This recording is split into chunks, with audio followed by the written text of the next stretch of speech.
예전 여러분 현재 파이라이프 시청 중이십니다. 예전 박수.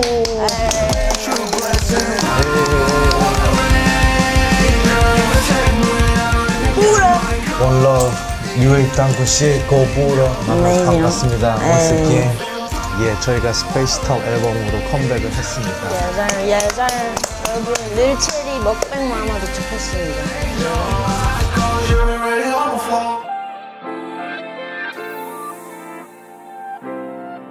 마이애미에 살 때 그때 같이 즐겨 들었던 음악이 지금까지도 되게 큰 영향을 주고 있는 것 같아요. 혹시 플로라이더 아세요?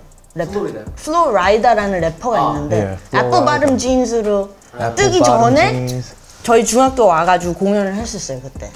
그때는 그렇게 스페셜한 줄 몰랐는데 되돌려 생각해보면은 오빠가 스눕닥 콘서트도 데려간 저희 인생의 첫 번째 콘서트 스눕닥 콘서트였고 라이프스타일 그 자체가 조금 음악이 자연스럽게 녹아 있었던 것 같아요. 마이애미 때부터.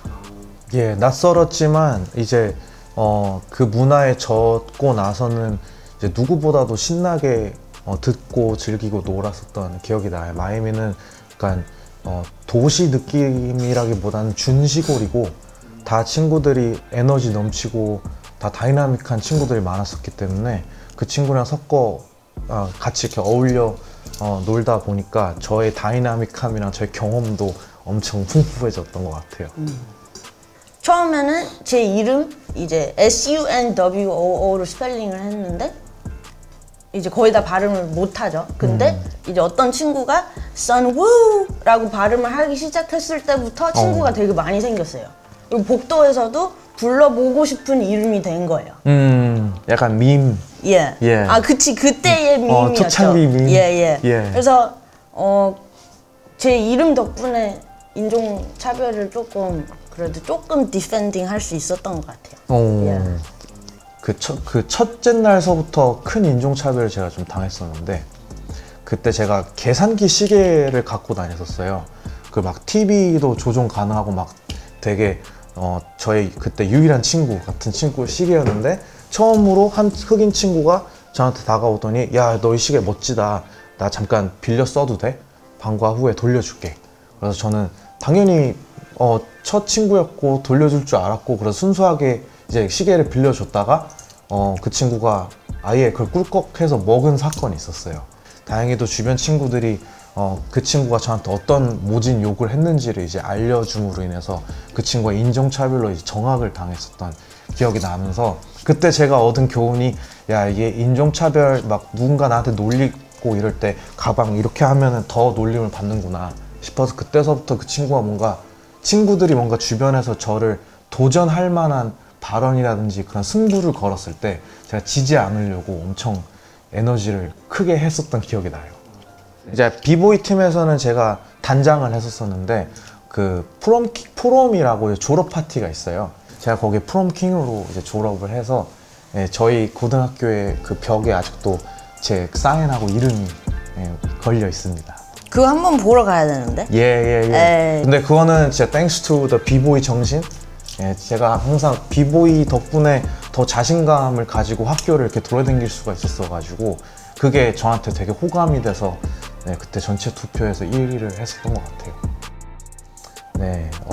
인기가 많았어요. 어느 순간 갑자기 마이애미 때는 제가 정말 운이 좋게도 저의 정신이 한번 대세가 되면서 제 친구들도 다 멋진 친구들이었고 그래서 정말 화기애애하고 에너지 넘치고 되게 즐거운 추억이 많았었던 약간 학창시절이 마이애미 덕분에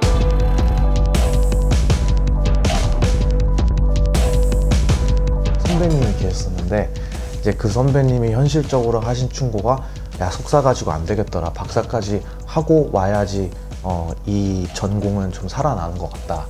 그 말을 이제 그때 선배님이 하셨을 때 제 머릿속이 이제 너무 복잡해진 거예요. 아, 나 그렇게까지 공부할 수는 없는데. 그때 당시에 그 TIP 크루에 홍대에 있었던 그 TIP 아카데미라는 댄스 아카데미가 있었는데 거기서 제가 알바를 하고 있었어요. 그 아카데미 셔터문이 닫히면은 혼자 프로듀싱 연구라든지 막 프리스타일을 막 혼자 연말을 하기 시작했어요.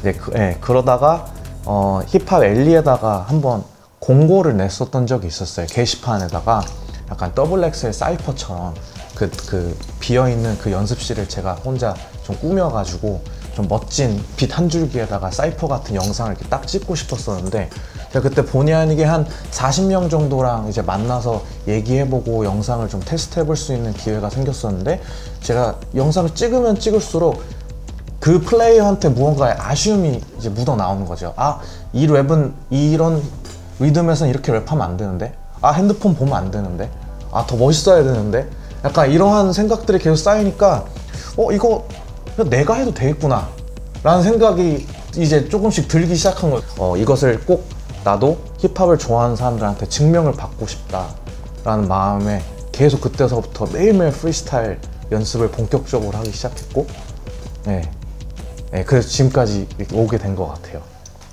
내가 써놨던 내가 쓴 시를 사람들 앞에서 공연하는 게 이제 처음 경험이었는데, 뭔가 사람과 대화를 나누는 것보다도 더 인티밋한 느낌? 더 소중하고 더 개인적인 스토리텔링을 할 수 있는 자리가 그때 처음이었는데, 너무 큰 매력을 느끼고 이제 시를 계속 이어가는 거죠. 대학교 때까지. 그러니까 무의식에 계속 준비를 해왔던 것 같아요. 의도치 않게 시를 계속 써왔고, 음악 테이스트 항상 좋았고, 그래서 이제 모토로라라는 곡을 처음 만들었을 때 처음이자 마지막으로 느꼈어요. 제가 만든 게 아니라 뭔가 다른 게 들어와서 만든 느낌이었거든요. 그때 바로 그때서부터 계속 만들어요. 부다 오빠가 저를 친구처럼 대해줬던 부분이 제일 크지 않을까요? 왜냐면은 남매가 보통 사이가 안 좋다라고 말씀하실 때는 아마 그 더 큰 오빠나 누나 사람이 조금 내가 오빠니까 내가 누나니까 라는 그거를 던져놓기 때문에 싸움이 많이 일어날 것 같아요. 근데 오빠는 항상 친구처럼 대해줬고, One Love이기 때문에. 좋아하는 음악이 비슷했기 때문에 뭔가 좋아하는 음악이 나올 때 같이 흥을 돋구면서 춤을 춘다든지 막 이런 것들이 도움이 되지 않았나. 왜냐면 문화적으로는 일치하니까요. 되게 가족이라서만이 가능한 작업 방식을 저희가 갖고 있는 것 같아요. 근데 그거는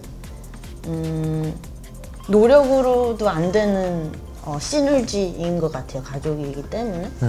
예를 들어서 보통 작업을 할 때 부다 오빠가 사운드 디렉션 리딩을 해주면은 저는 이제 가사나 스토리텔링 부분을 리딩을 해서 저 세계에서 그냥 만나거든요.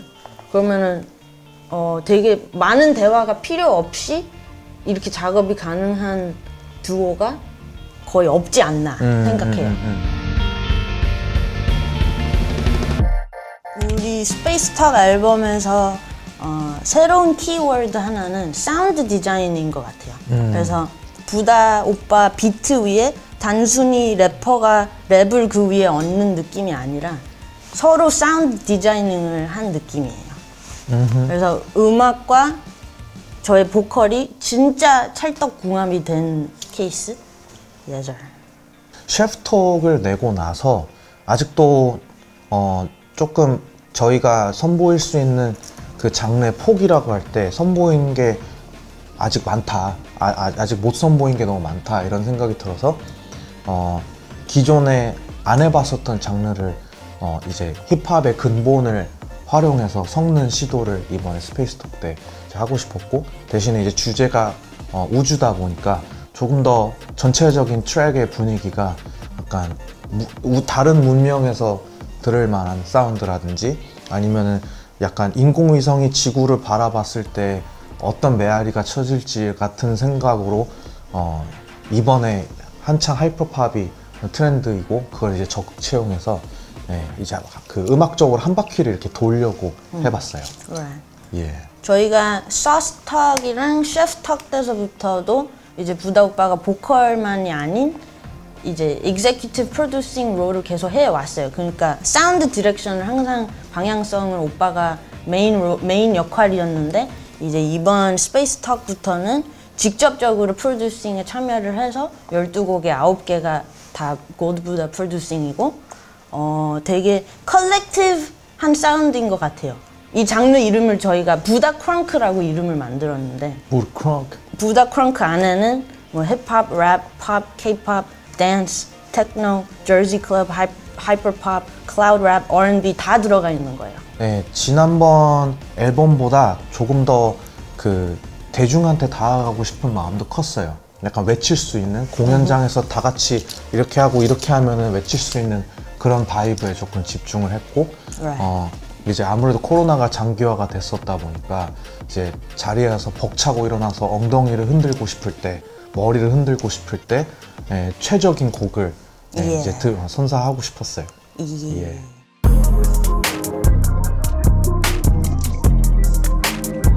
제 키는 All For Myself에서도 그랬고 이번 꿈 트랙 때도 그랬고 걱정이 제 마음속에 이만큼 차여 있을 때 딱 파일을 보내줘요. 그리고 제가 깜짝 놀래요. 이래서 조금 시간이 걸렸구만. 이걸 딱 느끼게 돼요. Shout out to my sis Jackie. 약간 귀엽고 웃기다고 생각을 한 게 벌써 3개를 보내왔는데 걱정이 맞아. 되니까 첫 번째 벌스에 마음에 안 들었나 봐요. 근데 전 이미 첫 번째 벌스를 듣고 이게 됐다 이거다 이렇게 생각했는데 the first one was it. 아마 제키도 이제 오랜만에 컴백을 하니까 이제 생각이 많았나 봐요. 근데 거기서 제가 얻은 교훈은 그냥 다이렉트하게 달리면 된다, 지르면 된다. First take is always the best. 커리어 시작돼서부터 되게 바로 바로 의문 없이 서포팅 해준 친구 중에 한 명이고 너무 고마운 친구고 제가 만약에 슬픔이 찾아오면은 운전해서 바닷가 가줘요, 제키가. 오케이. 일단 드디어 이제 조금씩 공연이 돌아오고 있기 때문에 너무 다행이라고 생각을 하고 이제 여름부터는 진짜 재밌는 공연들 우리 파이갱이랑 같이 춤출 수 있지 않을까.